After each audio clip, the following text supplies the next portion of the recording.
সবাইকে জয়গুরু। আমি আজকে তুলে ধরবো শ্রী শ্রী ঠাকুরের একটু স্বভাবগত, অর্থাৎ শ্রী শ্রী ঠাকুর কেমন ছিলেন সেই কথাটি, এবং তিনি কতটা অভাব অনটনের ভেতর দিয়ে তিনি নিজেকে প্রতিষ্ঠা করেছেন এবং তার মা বাবার প্রতি শ্রদ্ধা, ভক্তি, দায়িত্ব, কর্তব্য তিনি পালন করেছেন। আমি সেই কথাই আজকে তুলে ধরবো। পাবনা জেলার অন্তর্গত পদ্মা নদীর ওপারে হিমায়তপুর গ্রামে শ্রী শ্রী ঠাকুরের জন্মগ্রহণ হয়। শ্রী শ্রী ঠাকুরের পিতার নাম হলেন শিবচন্দ্র চক্রবর্তী এবং মাতা মনমোহিনী দেবী।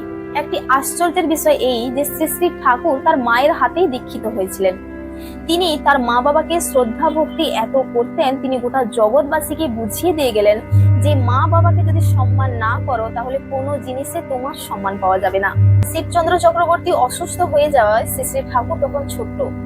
সেই অবস্থায় তিনি মুড়ি বিক্রি করে সংসার চালাতেন এবং তার বাবার জন্য ওষুধ নিয়ে আসতেন। মাতা মনমোহিনী দেবীর খুব ইচ্ছা ছিল যে শ্রী শ্রী ঠাকুর ডাক্তার হবেন।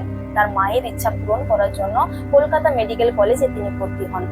তিনি এত দয়ালু স্বভাবের ছিলেন, তিনি যখন পড়াশোনা করতে যেতেন তার যে সমবয়সী একজন, তিনি পরীক্ষার ফিস দিতে পারেননি।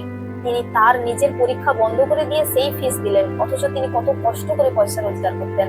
এমন এমন দিন এমনও গেছে তিনি কলতলার জল খেয়ে দিন কাটিয়েছেন, কয়লা গুদামে থেকে থেকে রাত কাটিয়েছেন।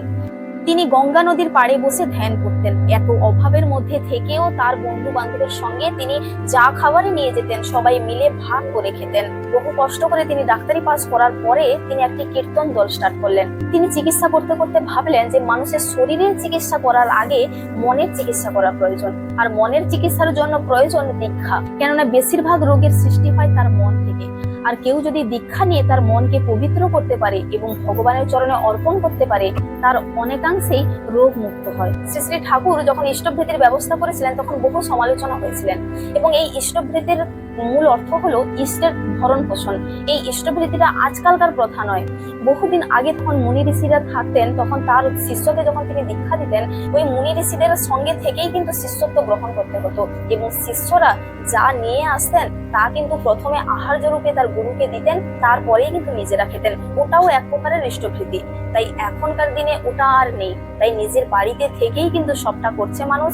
আর এই ইষ্টভৃতি স্বরূপ যেটা বাড়িতে বসেই আহার্য দিচ্ছেন এবং অন্যত্র এখন অনেক সুযোগ সুবিধা হয়েছে তার মাধ্যমে পাঠিয়ে দিচ্ছেন। শ্রী শ্রী ঠাকুরের ইষ্টভৃতি নিয়ে প্রথম প্রশ্ন উঠিয়েছিলেন তারই মেডিকেল কলেজের অধ্যাপক শশীভূষণ মিত্র। তিনি বলেছিলেন ধর্মের ব্যাপারে আবার টাকা পয়সা কেন?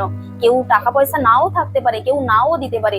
তখন শ্রী শ্রী ঠাকুর বলেছিলেন কেউ যদি অন্ধকারাচ্ছন্নে অন্ধকারে হারিয়ে যায় তাকে লাইট দেখানোর দায়িত্ব আমার।